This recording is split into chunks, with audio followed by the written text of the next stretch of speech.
Hello there, welcome back to my channel. I'm EARTHY, owner and witch of Earth's Curious Goods, and today we're going to be going over what's the difference between grounding, centering, and shielding. So I've gotten this question a lot. I've gotten some things that actually relate to those three things, so I just thought, hey, why won't I make a video? So that's what today's video is about. So if you're new around these parts, don't forget to subscribe. And as always, if you like today's video, give it a like. Without further ado, let's begin.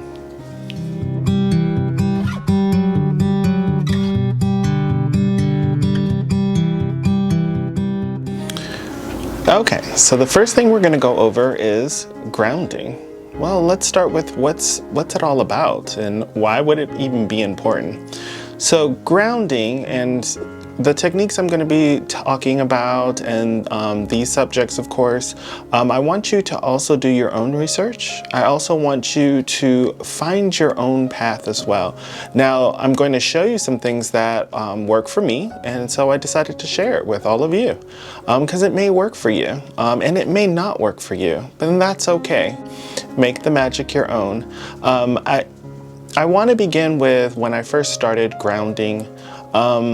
It was a little difficult for me. I took a few classes, I read a few things, and one of the things that just didn't resonate or I found difficulties with is trying to visualize myself as a tree. Now don't get me wrong, I'm well connected with nature. I love trees, I love earthy things and magic, but when it came to imagining myself and visualizing myself as being a tree, well, it was pretty difficult. So I want to share with you on what the definition for me and what has worked for me on grounding is, and what did I do to get around, grounding. Grounding is the aspect of when you have too much energy that you have raised in your magic, when there is just too much going on, and you'll kind of know because it's as if like you drank a lot of caffeine or coffee and you're just running 100 miles a minute, or after you've performed magic or you've done your ritual, you just have a hard time sleeping. If you hear that crunching noise, it's actually my dog, as usual. He always decides to eat when there's light and when I'm filming, so please ignore that noise. It's when there's just too much energy in you and it needs to go somewhere. You need to just get rid of some of it. It's where magic comes into play. So as you do your spells, as you do your rituals, you are storing all of that energy. You're calling it into yourself. And of course, you can get excess of it and it needs to go somewhere. So the techniques that I was reading and it just didn't resonate with me was, you visualize yourself a tree and you imagine your roots going down into the earth and then taking that energy and letting it go through those roots and expend into the earth. Well, obviously, like I said, I had a hard time imagining myself as a tree. And it probably just didn't go well with what my knowledge base is and what I believe to be true. And I believe to be true that energy surrounding all of us. The air is energy, the plants, the crystals, dirt, the rocks, the sun, the clouds. There's energy all around us. So of course you can tether your energy to these things.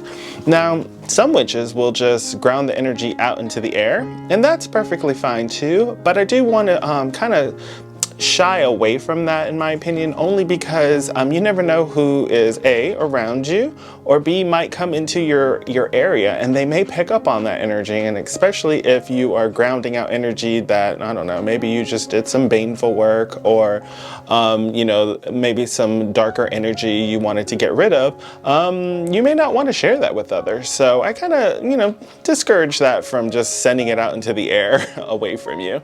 Now, does that work? Yeah, it can work. What I do though, and what worked for me, is I would just breathe. Breathe, feel that energy that I stored up, feel it. Where is it? How am I feeling? What are my emotions saying? And then I would imagine it going to something that helps me ground that energy. So for instance, if crystals, quartz is a good storing of energy. There are also other crystals like selenite, obsidian, things of that nature that actually can store energy quite well. And then you would just place this crystal after you store it onto the dirt, into, well, I would kind of shy away from plants, but onto the earth, so that it can actually expend that energy for you. So use the tools that are available to you.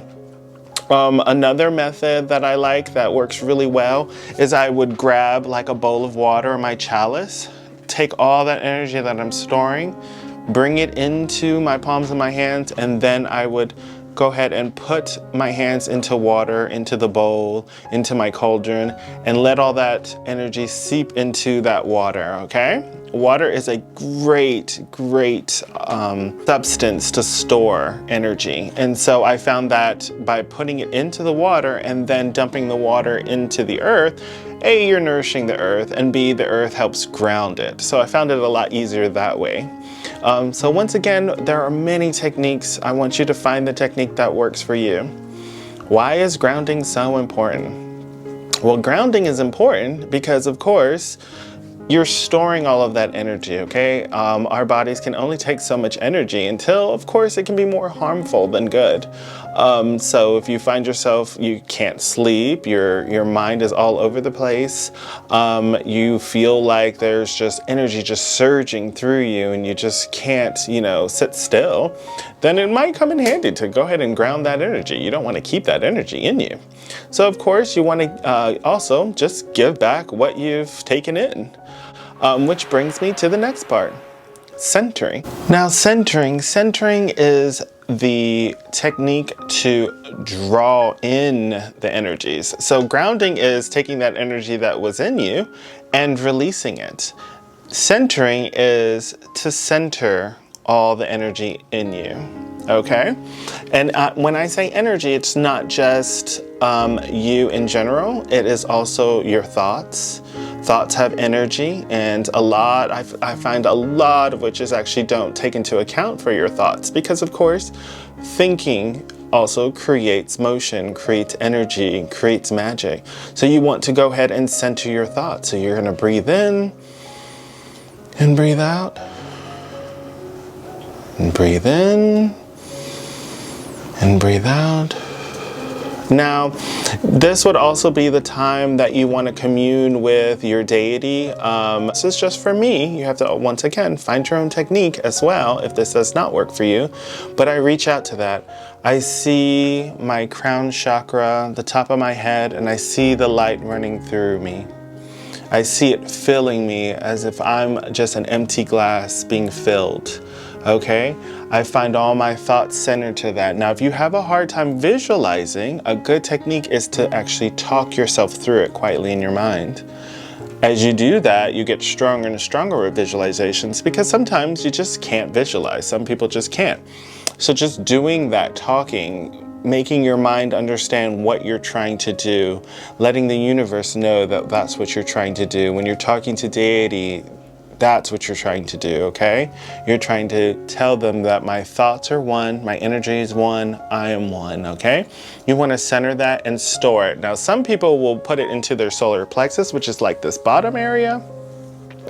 Other people will put it to their heart. I do find that especially when I'm communing with deity, I actually bring the energy from the very top and bring it all the way down. Sort of like when you turn on a faucet, when it runs through a pipe, even if you turn off that faucet, there's still a little residual water in there. And so that's what I imagine, is that I am just that little pipe, that all that energy, that white light is just running through me, and then finally filling up my cup and filling me with energy. And then I store it all here and let it just go through my hands, my feet, my head, everywhere in me, and feel that warmth, okay? And why is centering so important? Well, you'll find that a lot of witches will do centering before, during, And they'll even center sometimes after, but it's very important if you do it before and even during. It helps not just focus your thoughts, your mind, and to just store energy and to gain energy, but you'll find that it can amplify your magic, your spells, your manifestations, your petitions, your wishes. If you want that to have a little then you're going to want to center, and centering helps a lot because you are just bringing in energy, all the energy surrounding you, your energy that may be scattered. Maybe you had a long day, maybe you just had something that's stressful happened a few hours before. Centering really helps all of that because it just brings it into alignment in yourself, brings it all into one, okay? And whether you're stored in your solar plexus, whether you're storing it into your heart, and if you're just storing it all over your body, that's perfectly fine as well, okay? But just learn to center.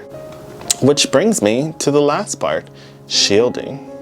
Now, shielding is, for me, one of the most important techniques and things that you should do, especially if you're working with energy, whether you're grounding or centering, whether you do magic or you don't do magic. I always recommend shielding. Shielding helps to shield you from external forces, whether they're bad, baneful, maybe there's just psychic attacks, maybe there's just, maybe there's that one ghost that just won't leave you alone and kind of just bothers you a lot. Shielding helps a lot. Over the years, I've encountered actually a lot of people that I've noticed when they shield is because I'll always find, if you believe in auras, or just energy fields in general, around the body, I find that it's very strong, very bright, sometimes very large, and sometimes I can even feel it like pushing on me. And I can tell that they shield real well, that their energy field around them is super strong. And that's what you want to do. And you want to visualize it. You're going to visualize it like a bubble around you. And it's just protecting you.